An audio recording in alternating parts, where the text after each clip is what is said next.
안녕하세요. 인리빙 노혜경입니다. 대다수의 사람들이 하루에도 몇 번이나 양치질을 하지만 정작 혀엔 무관심한 분들이 많습니다. 하지만 혀의 모양과 색깔 등 혀의 상태를 보고 건강을 진단할 수도 있다고 하는데요. 오늘 비지인에선 설태가 생기는 원인과 설태 예방법에 대한 정보 준비했습니다. 혀에 이끼로 풀이되는 설태는 입안에 세균이 번식한 것으로 입냄새의 주범이라고 하는데요. 오늘 이 시간에 설태의 원인과 그 치료법을 살펴보기 위해서 연세한의원 원장 형완용 선생님 함께 하셨습니다. 안녕하세요. 안녕하세요. 네, 오늘 이제 혀에 대해서 알아볼 텐데요. 먼저 혀의 상태와 몸 건강의 관계에 대해서 설명해 주시기 바랍니다. 먼저 신체에서 혀의 역할은 무엇입니까? 예, 잘 아시다시피 혀는 말을 할 수 있게 하는 기능이 있고 두 번째는 맛을 느끼는 기능이 있습니다. 네. 그런데 한의학에서는 혀는 심지묘 그리고 비지외후라 해가지고 네. 심장의 싹이다, 또 비, 소화기관의 외적인 표현이다 이렇게 이야기를 해왔습니다. 혀에는 많은 혈맥이 즉 모세혈관이 분포되어 있는데 이 모세혈관에 자양분을 공급하는 것이 심장이고 또한 혀 자체가 운동하는 움직이는 것이 결국은 심신의 영향을 받기 때문에 심장과 혀의 관계를 뿌리와 지엽의 관계로 표시를 했습니다. 네. 또한 소화기관은 입으로 통해 있고 입 안에 혀가 있음으로 인해서 소화기관의 상태가 혀에 고스란히 나타나므로 혀는 심장의 외적인 표현이다 이렇게 이야기를 해왔습니다. 네, 오늘 이 시간에는요 주로 혀의 설태에 대해서 살펴볼 텐데요. 한방에서 보는 설태란 무엇인가요? 한방에서 설태 관찰을 통해서 병이 어떻게 진행되고 있는가 또 어떻게 변화되고 있는가를 알 수 있는 중요한 체크 포인트라고 할 수 있겠습니다. 혀에 대한 관찰은 한의학 최고 경전인 황제 내경으로부터 시작되었으며 한방에서 4가지 큰 진찰 방법 중에 하나인 망진의 중요한 부분을 차지한다고 볼 수 있겠습니다. 네, 그렇다면 설태가 생기는 원인은 무엇이라고 보십니까? 예, 설태라고 하는 것은 한방에서는 정상적인 생리적인 면에서 봤을 때 혀 위에 낀 한 층의 정상적인 물질이며 이것은 정상적인 유기가 즉 소화기관이 작동을 했을 때 그 유기가 훈중돼 가지고 위로 올라와 가지고 생성되는 하나의 물질이며 병리적으로 봤을 때는 체내에 어떤 병적인 기운이 있을 때 이런 생리적인 유기가 병적인 기운을 흡수해 가지고 위로 상승돼 가지고 혀 표면에 나타나는 하나의 물질이라고 볼 수 있겠습니다. 예, 그러면은요, 그 혀를 보고 몸의 건강 상태를 진단하는 원리는 무엇인지도 알고 싶은데요. 예, 기본적으로 한의학에서는 환자를 관찰할 때 4가지를 관찰합니다.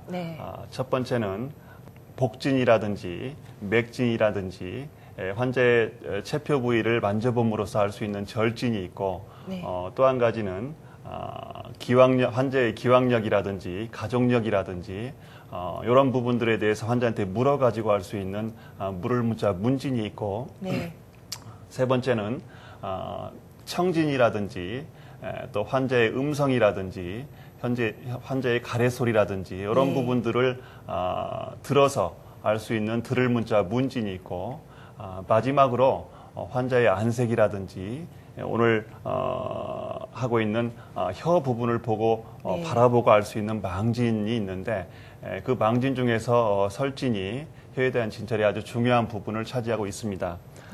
특히 혀는 좀 전에 말씀드린 것처럼 심장하고 비장과 아주 밀접한 관계가 있으며 각 장부의 기혈의 변화를 혀를 통해서 알 수 있고 또 혀의 변화를 통해서 오장육부의 이상을 알 수 있는 아주 진단에 있어서 중요한 부분을 차지한다고 볼 수 있겠습니다.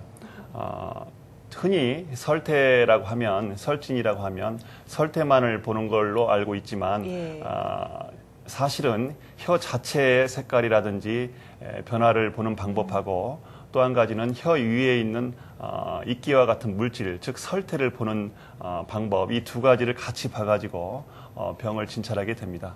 네, 그렇다면 혀를 보고 어떻게 건강 상태를 진단하는지도 알고 싶은데요.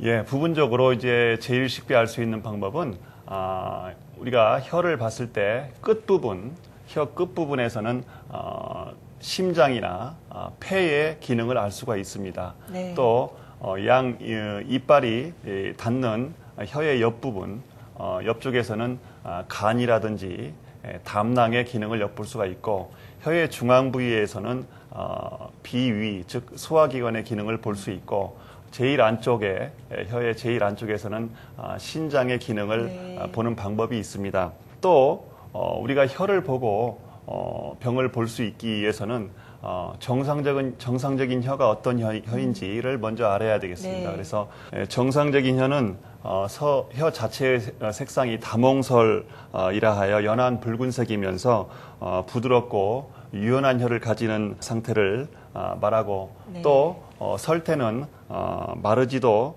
습하지도 않으면서 엷은 백색을 띤 상태를 정상적인 설태라고 볼 수 있겠습니다.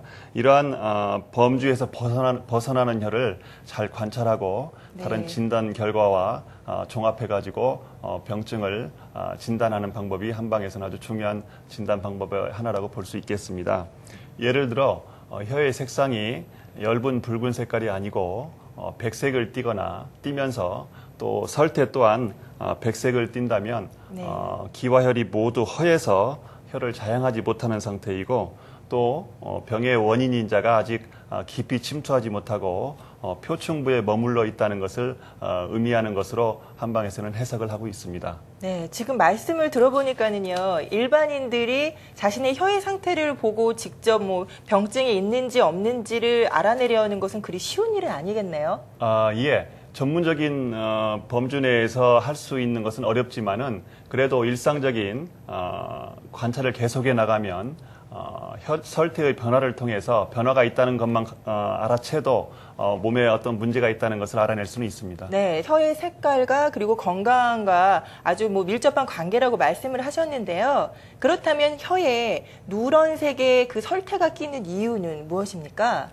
예, 그 혀의 색상이 태 자체의 정상적인 설태는 엷은 백색을 띤 상태가 유지돼야 되는데 황색, 누런색으로 낀다는 것은 물론 이제 혀 자체의 색깔이 백색인지 붉은색인지 또 보라색인지 남색을 띠는지 이런 것들을 구분을 해야 되겠지만은 보편적으로 봤을 때 황태가 있다는 것은 급성 열병이 있거나 또 어떤 우리 몸에 문제가 있을 때 전기와 사기 즉 병 기운하고 전기가 싸우는 상태가 아주 격렬할 때 나타나는 것이 일반적인데 전체적으로 봤을 때는 내부에 열 또는 염증이 있다는 것을 의미합니다. 네, 그렇다면 그런 누런색 설태가 있을 때는 어떻게 치료를 해야 될까요? 일반적으로 봤을 때 여러 가지 방법이 있지만 청열 해독이라 해가지고 열을 내리고 독소를 풀어주는 약을 많이 씁니다. 간단한 민간요법으로는 결명자, 익모초, 또 민들레 등을 차로 달여 마시면 좋고 전문적인 약재로서는 하고초, 지골피, 황금, 황련, 활석, 석고 등을 처방 구성해서 쓰게 됩니다. 네, 그렇군요. 그런데요, 유난히 혀에 백태가 심하신 분들도 계시던데 왜 그렇습니까? 예, 백태는 전체적으로 병의 원인이 아직 깊이 침투하지 않고 표층부, 겉에 머물러 있다는 것을 기본적으로 의미하는데 병사의 원인에 따라 허증일 때, 또 한증일 때, 또 습증이 있을 때 주로 나타납니다. 임상적으로는 주로 소화 기능이 허약해가지고 음식을 제대로 소화시키지 못하고 일종의 노폐물인 담습을 발생시키는데 그러한 담습을 유기가 흡수해가지고 혀로 훈중해가지고 나타났을 때 그게 백태 형태로 나타나게 되는 것입니다. 네, 그러면 그 백태가 유난히 심하신 분들의 경우에는 어떤 식으로 치료를 해야 되죠?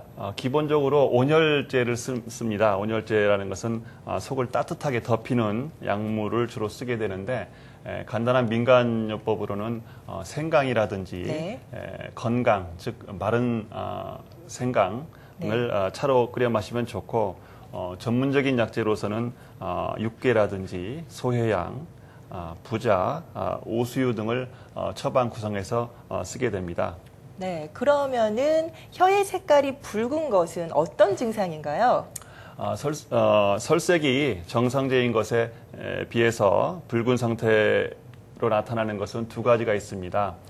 실열증과 허열증이 있는데 전체적으로 혀의 색깔이 붉은 것은 급성병이나 중증 환자에게서 많이 나타나고 있습니다. 네. 먼저 실열증인 경우에는 몸에 열이 나고 얼굴이 붓고 갈증이 나가지고 찬 음료를 많이 마시고 네. 맥이 빠르고 힘이 있는 그런 맥상이 나타나고 체온을 체크하면 실제적으로 미열이 있거나 고열이 나타나는 경우가 네. 대부분입니다. 네. 그러나 허열증인 경우에는 양 관골 부위가 붓고 열이 조열이라 해가지고 오르락내리락 하고 오심번열이라 해가지고 양 발바닥이나 손바닥, 가슴 부위가 화끈화끈하고 맥이 네. 빠르긴 하지만 좀 무력한 가는 맥이 나타나는 그 상태가 허열증인데 네. 실제적으로 체온을 체크해 보면 환자 자신만이 열감을 느낄 뿐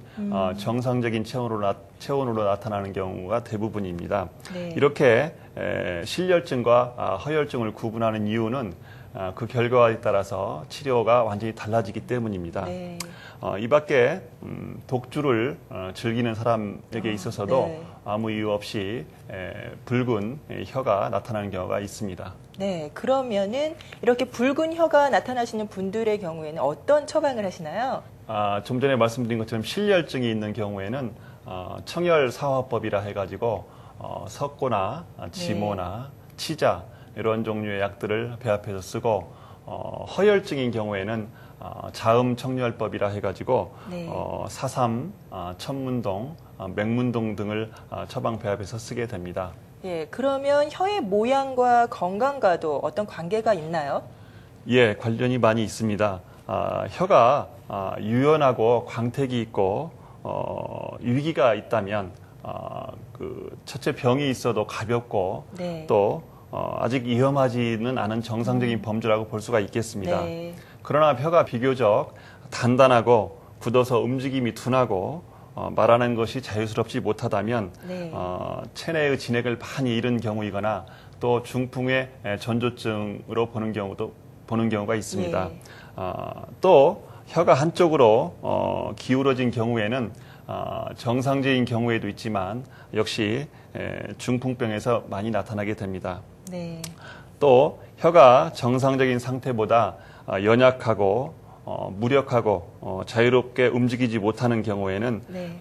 기와혈이 너무 허해져서 근맥을 즉 혀의 모세혈관을 네. 제대로 자양하지 못하기 때문에 나타나는 현상입니다. 네. 또 혀를 내밀었을 때 고정해 있지 못하고 네. 떠는 경우에는 네. 대부분이 풍의 현상인데 풍 중에서도 간의 기능이 제대로 되지 않아서 네. 이상이 생겨서 나타나는 중풍병이라고 볼 수가 있겠습니다. 네. 또한 토농설이라 해가지고 혀를 내밀어서 축 내민 상태에서 늘어지고 예. 또 입 주위를 핥는다든지 이런 경우에는 심장, 비장에 열이 많아서 네. 생기는 현상이고 아이들한테 소아의 경우에는 지력의 발달이 제대로 되지 않아서 나타나는 경우가 대부분입니다.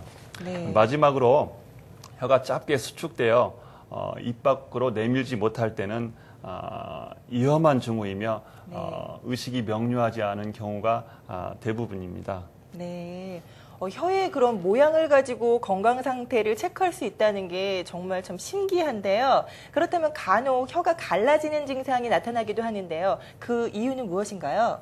예, 혀의 표면이 여러 가지 형상으로 갈라지는 경우가 있는데 두 가지로 나눕니다. 혀의 색상이 붉은색을 띠면서 갈라지는 경우와 네. 또 엷은 백색이면서 갈라지는 경우로 나뉘는데 붉은색이면서 갈라지는 경우에는 내부에 열이 심해서 네. 진액이 고갈됨으로 인해서 나타나는 현상이고 엷은 백색이 나타나면서 갈라지는 경우에는 체내의 혈이 허해서 부족해서 혀를 자양시키지 못하기 때문에 네. 나타나는 현상입니다. 네. 그렇다면 그럴 경우에 어떤 처방을 하십니까?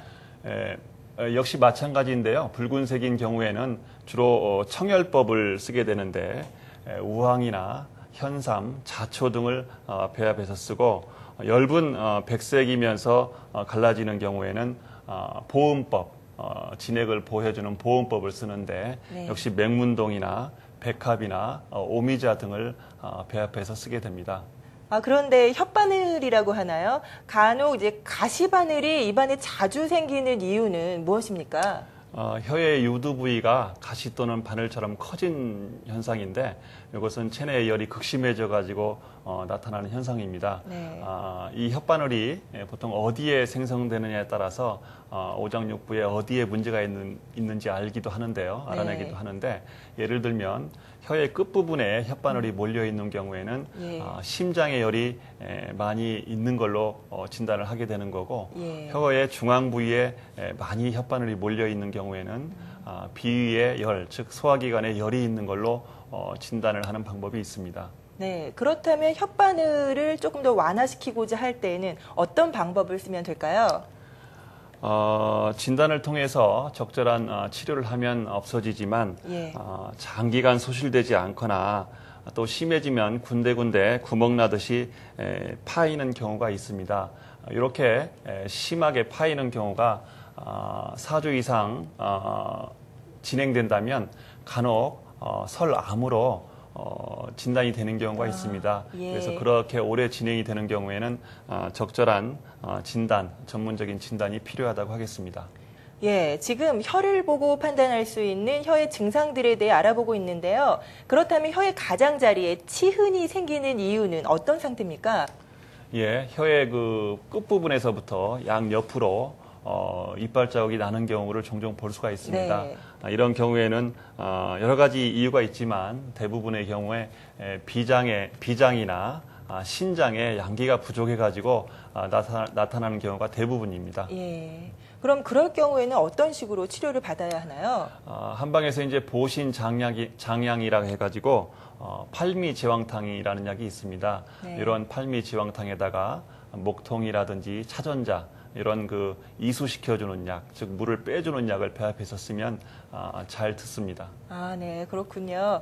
그런데 이제 혀에 설태가 끼어 있는 경우에 설태가 이제 골고루 전반적으로 끼어 있는 게 아니라 부분적으로 벗겨지기도 하던데요. 왜 그렇습니까? 설태가 여기저기 불완전하게 벗겨진 경우에는 위기라든지 위음이라든지 즉 소화기관의 기능이 부분적으로 문제가 있고 또 소화 흡수력이 약했을 때 보통 나타납니다. 네. 다만 그 지도설이라 해가지고 지도 모양처럼 이렇게 벗겨진 경우가 간혹 소아 어린아이들한테 나타나는데 네. 이런 경우에는 병적인 현상 없이 신경이 아주 극도로 예민한 아이들한테 종종 나타나고 있습니다. 예, 혀의 통증으로 건강 상태를 가늠하기도 한다던데요. 혀가 따끔따끔거리면서 아픈 것은 왜 그렇습니까? 보통 만성 소모성 질환으로 인해서 병에 대한 저항력이 극도로 쇠약해지거나 또 만성 위장 쇠약으로 인해 가지고 소화불량이 오래 지속되거나 또 정신적인 과로로 인해서 면역 기능이 상당히 저하됐을 때 이런 현상이 많이 나타나고 있습니다. 그런데 간혹 혀에 마비가 오는 증상을 호소하는 분들도 계시던데요. 왜 그런가요? 보통 혀가 마비되는 경우에는 중추신경계의 즉 뇌의 부분적인 기능 이상으로 나타나고 있습니다. 예. 보통은 혀가 마비되는 이외에도 삐뚤어지는 현상이 같이 나타나는 경우가 많습니다. 예, 그렇군요. 그렇다면 그런 경우에는 어떤 식으로 치료를 받아야 되나요? 중풍으로 인해서 중추신경계가 부분적으로 마비되는 경우에는 천마, 조구등, 백질려 등의 약제를 써서 뇌의 부담을 덜어주면서도 풍을 몰아내주는 약제로 처방 구성을 해서 치료하면 잘 치료가 되고 있습니다. 저 같은 경우에는요, 간혹 네. 이제 피곤할 때 입맛이 없고 입안이 쓰다라는 느낌을 받기도 하거든요. 네. 어떤 상태입니까?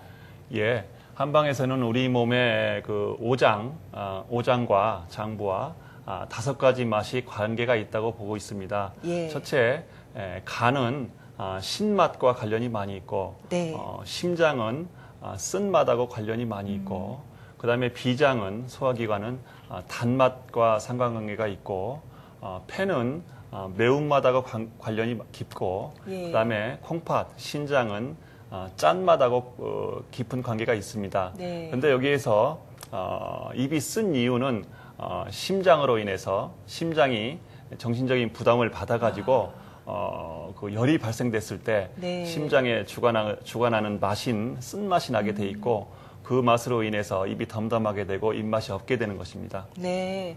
그럼 그럴 경우에는 또 어떤 식으로 치료를 해야 되는지도 궁금한데요. 예, 첫 번째로 심장이 정신적인 부담을 많이 받아가지고 열이 예. 발생된 상태이므로 약물 치료에 앞서가지고 정신적인 안정과 휴식이 필요하며 예. 그것으로 되지 않을 경우에는 심장의 열을 말키는 황련이라든지 황금이라든지 이런 약제를 처방 구성해서 쓰면 네. 잘 치료가 되고 있습니다. 네, 알겠습니다. 입냄새가 심하신 분들 같은 경우에는요, 일부러 양치질을 자주 하시는 분들 참 많은데요. 그렇게 양치질을 자주 함에도 불구하고 입냄새가 나는 이유는 무엇인가요? 한방에서는 구취는 입에서 나는 불쾌한 냄새나 또 코나 입에서 나는 악취 또는 생리적으로 어떤 질병과 관련돼서 나오는 몸에서 나오는 불쾌한 호흡 네. 이런 것들이 결부돼서 나타나는 전체적인 냄새를 구취라고 하는데 이런 구취가 심할 경우에는 대인기피증을 초래할 정도로 예. 사회생활에 아주 큰 문제를 본인은 느끼고 있는 경우가 많이 있습니다. 예.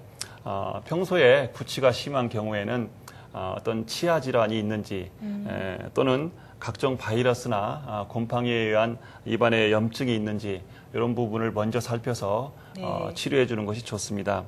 한의학적으로 보는 구취의 견해는 예. 크게 봐서 위장에 열이 있는 것으로 봅니다. 그래서 위장에 열이 그 식체 잘 체하거나 네. 또 어떤 화증이 있거나 화병이 있거나 이런 것들이 오래되면은 위장의 열이 습열이라는 형태로 네. 변하는데 이 습열은 위장 내에 있는 끈적끈적한 어떤 기운을 말하는 것으로 이런 끈적끈적한 기운이 그 구취를 유발한다고 보고 있습니다.